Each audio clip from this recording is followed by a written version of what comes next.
تایید روز می شود که منتخب تاجیکستان آمادگی‌های خود را برای شرکت در جام لیگ ملت‌های عرب آغاز کرده است. حال حاضر ما منتظر هستیم که بچه‌ها به تالار وارد شوند. ساعت 6 بیگاه، ساعت 18 بیگاه تمرین بچه‌ها شروع می شود. هنوز تالار خالی است. هدف تهیه برنامه فوتبال تاجیک مسلم است که امروز نواربرداری از تمرین‌های منتخب تاجیکستان اوید به فوتزال است و ما انتظار هستیم که بچه‌ها وارد شوند تا ما با البته با سرمربی و تا جای امکان با بچه‌ها اوید این آمادگی‌ها صحبت کنیم.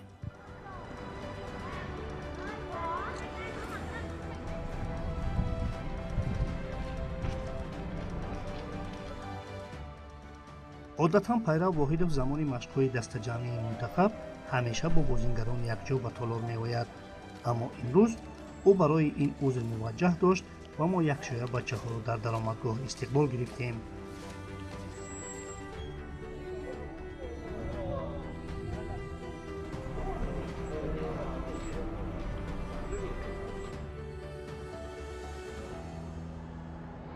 تا اینکه بچه‌ها از حجره لباسکشی بیرون می‌شدند، یاوری سرمربی شمشاد میربکов رجایی بودوباش منتخب را در مهمانخانه و مشق را در تالار برای ما قصه کرد.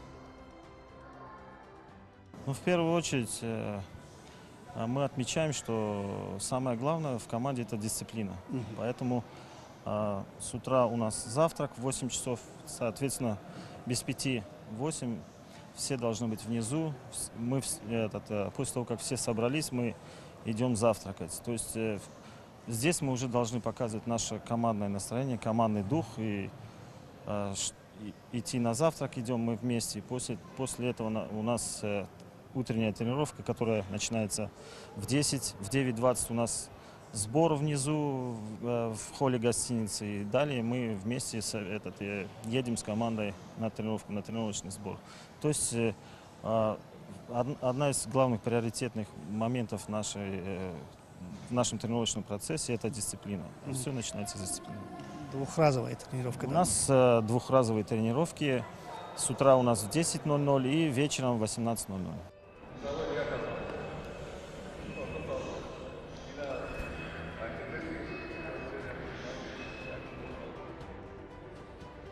پیرو واحدов با مشق دسته‌جمعی منتخب 15 بازیگر را از 3 دسته دعوت کرده است. اصولاً هیئت پیشین است و استثنای بازیگران استقلال کامران علیف و عبدالقیوم عمرов. ҳамон бозигаро ки пештар буданд, 7 бозигар аз дастаи Сору компания, 5 бозигар аз дастаи Истиқлол ва 3 бозигар аз дастаи Оназбанк. Як бозигари нави Комрон Алиев аз дастаи Истиқлол ки бори аввал даъват шуд. дигар ҳама бозигарое ки таҷриба Умар Абдулқайюм ҳам даъват шуда буд, лекин дар ин хел мусобиқаҳо иштирок кардагӣ набуд. агар бигӯем ки 2 нафар ки бори аввал иштирок мекунанд дар мусобиқаҳои вай, хато намекунем.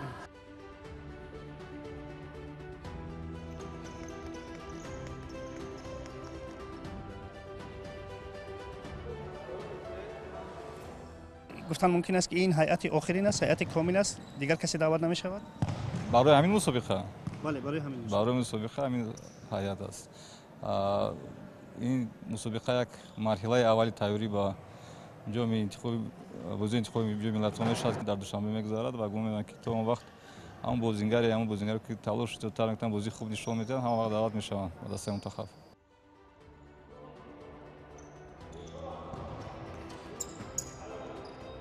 در قیاس با بازیگران دیگر ادریس یاروف در علاهیدگی با طبیبی دسته مشق میکرد. میبینم که ادریس یاروف تمرین نمیکنه. ادریس یاروف در یک تمرین کمتر آسیب دید و گفتیم کمتر توابت گیرد بهتر میشد. با دکتر دسته تمرین خود را آغاز کردیم، خیلی خود را بهترش میکنم. حالا اجازه ندادن که مشق بکنیم؟ نه، از فردا یا اینکه از پس فردا سر میکنم. یعنی خیلی راحت حس میکنی؟ بله خیلی خوب شده است. روی تمرین ها با دکتر دسته سر کردم. امید بستن ممکن است که در عربستان بچه ها را کمک میکنیم؟ از تمرین اول وابسته است. من اول به تمرین برایم بعد خودرو دیده حالت خودرو دیده گفتم میتوانیم که میتوانم یا نه. چی خیلی است روندی برقرار شوی ادریس یوروف؟ имрӯз ду рӯз аст ки мо бо ҳамроҳии Идрис Ёров тамринҳои тайёрӣ ба машқҳои даста омодагӣ дида истодем.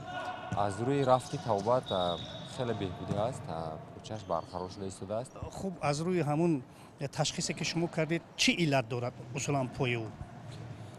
иллат зарба хӯрдани бофтаҳои буғуми пои чап мебошад ки баъд аз зарба хӯрдан пой камтар варам кардааст. мо ҳоло фақат варами ӯро гардонда истодем, яъне барқарор намуда истодем ва ба тамрин омода карда истодем. умед бастан мумкин аст ки ӯ мунтахабро кӯмак карда метавонад дар бозиҳои зарурӣ? раванди барқароршавӣ пояш хеле фаъолтар аст. як-ду рӯз пас ба даста пурра пайваст мешавад ва боварӣ дорем ки ӯ хеле кӯмаки худро ба тими мунтахаб мерасонад.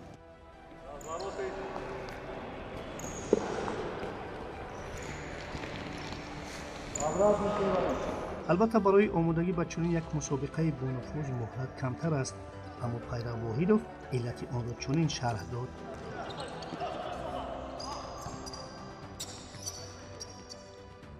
ҳар мураббӣ кӯш медиҳад ки муҳлати зиёд бошад, лекин аз он шароит имкониятҳое ки аст хуб аст. ҳеҷ вай нест барои ки мусобиқа як ҳафта қабл ба фикрам муайян шуд ки мо бозӣ мекунем. барои 4 рӯзе ки ба мо фурсат додан ҳаминам хуб аст ки як бачаҳо сарҷам мекунем. мушкили асосӣ он аст ки чемпионат оли оғоз нашудааст ва бачаҳо ки бозӣ намекунанд аги як барои суперҷоҳон бозӣ кардагӣ ҳастем ҳаминаш душвортар аст. вақте ки чемпионат мешуд бозӣ мешуд бачаҳо бозӣ мекардан беҳтар мешуд. лекин ба ин нигоҳ накардем бисёре хуб аст, як таҷрибаи хуб мешавад ва гумон мекунам ин хеле имконият бори аввал аст ки мо дар ин мусобиқаам иштирок мекунем. ҳам ҳарифҳои хуб аст, як таҷрибаи хуб мешавад барои мо ва сатҳи бозии худамонро дар ҳамон бозиҳо месанҷем ки дар кадом ҳолат ҳастем. аз он ки мунтахаби мо дар ҷомъи миллатҳои араб ширкат мекунад ба гуфти сармураббӣ ин хизмати федератсияи футболи тоҷикистон мебошад. ба ин мусобиқа албатта барои касби таҷриба ва омодагӣ ба мусобиқоти дар пеш истода мусоидат хоҳад кард.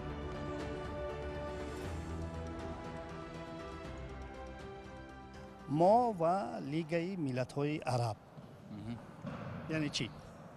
ширкати мо чӣ гуна шуд ки мо дар ин мусобиқа ширкат мекунем? бояд ба роҳбарияти федератсияи футбол ташаккур кунем ки тавонистанд ки мо дар ҳамин ҷоми арабҳо иштирок кунем, ҷоми давлатҳои араб. яъне ин омодагӣ хуб мешавад ба мусобиқоти асосие ки мо дар пеш дорем? гумонам беҳтарин омодагӣ мешавад. агар мо дар ин мусобиқа иштирок кунем, моҳи июл бозиҳо байни даста мунтахаи кафа мегузарад бояд ба фузал бори аввал. бисёр хуб мешавад, омодагӣ ин сол бояд хуб шавад, барое ки бозии интихобӣ дар шаҳри Душанбе мегузарад, дар назди мухлисони худамон. масъулият бисёртар аст ва бояд як бозии хуб нишон диҳем ва кӯшидем ки роҳат ба ҷоми Осиё 2024 бояд гирем.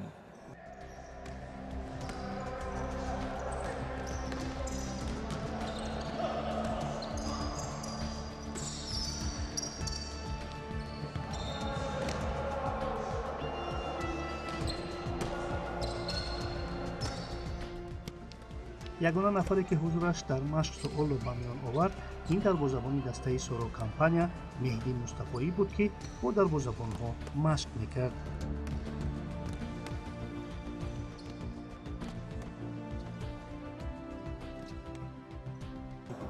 Маҳдӣ Мустафоиро мебинем ки дар ин ҷо ба ҳайси мураббии дарвозабонҳо ширкат мекунад. Маҳдӣ Мустафоӣ аз соли 2021 вақте ки мо ба ин вазифа таъин шудем дар ҳамин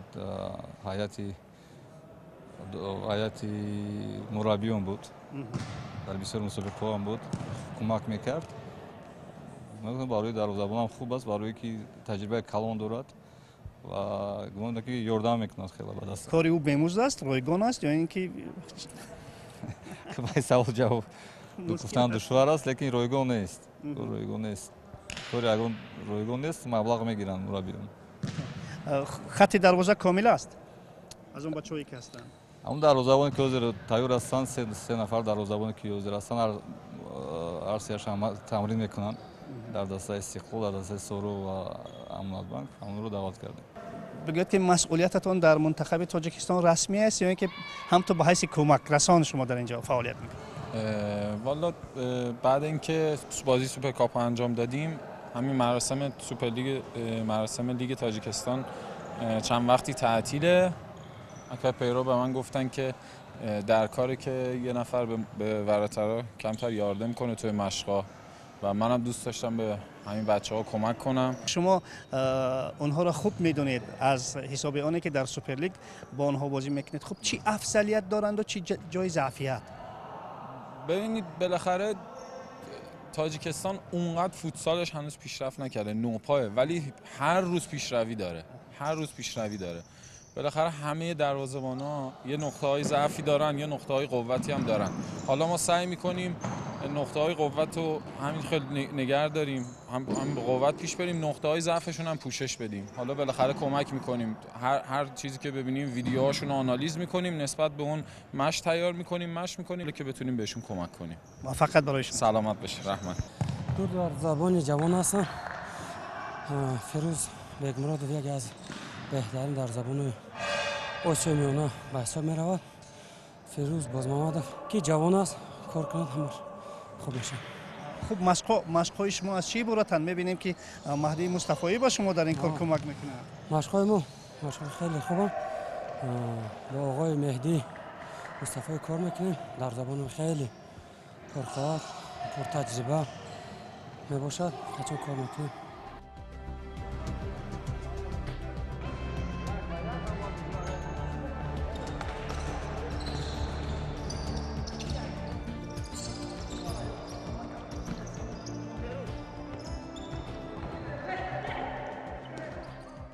ببینید که مشق‌های امروزه شما اصلا مشق‌هایی که در همین آمادگی‌ها می‌بینید از چی عبارت است؟ اینها مثلا مشق‌های فیزیکی هستند یا تاکتیکی چی هستند؟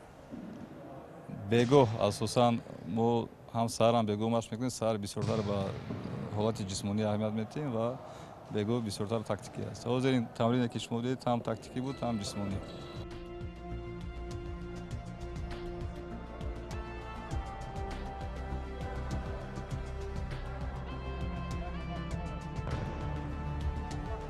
منتخب تاجیکستان در گروه A با دسته‌های لیبیا، عربستان سعودی و الجزایر بازی می‌کند و عین زمان ستاد مربیان حریفان را مورد سنجش قرار داده است. اصلا از بازی دسته‌های عربی آگاه هستید؟ از همه بازی‌هایی که همون در گروه همون دسته‌هایی که است از سال گذشته ثبت ویدیو را در دسترس کردیم، تحلیل کرده ایستادیم. دسته‌های خیلی خوب هستند.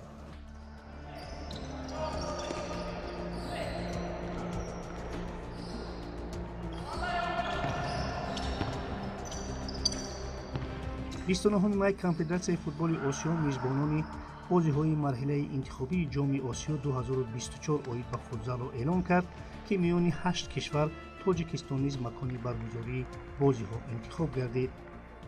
واخوری‌های انتخابی از 7 تا 11 اکتبر برگزار می‌شوند، اما تا برگزاری این مسابقه هنوز وقت است و عین زمان باشد تمام توجه به شرکت منتخب ما و مسابقه در پیش بوده روانه شده است.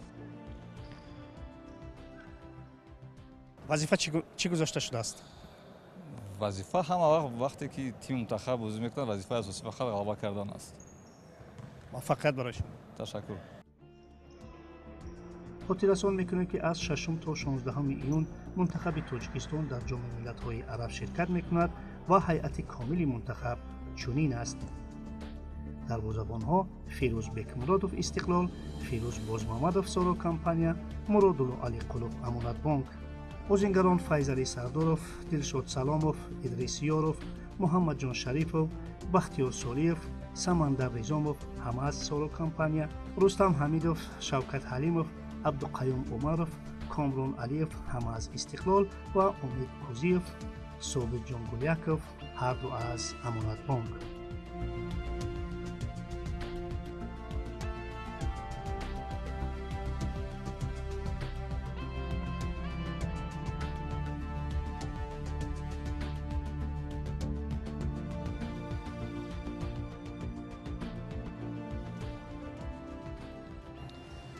خب ما آن چیزی که میخواستیم برای شما نمایش بدهیم و تنها همین مونده که با منتخب در این سفر برای کامیابی بخواهیم.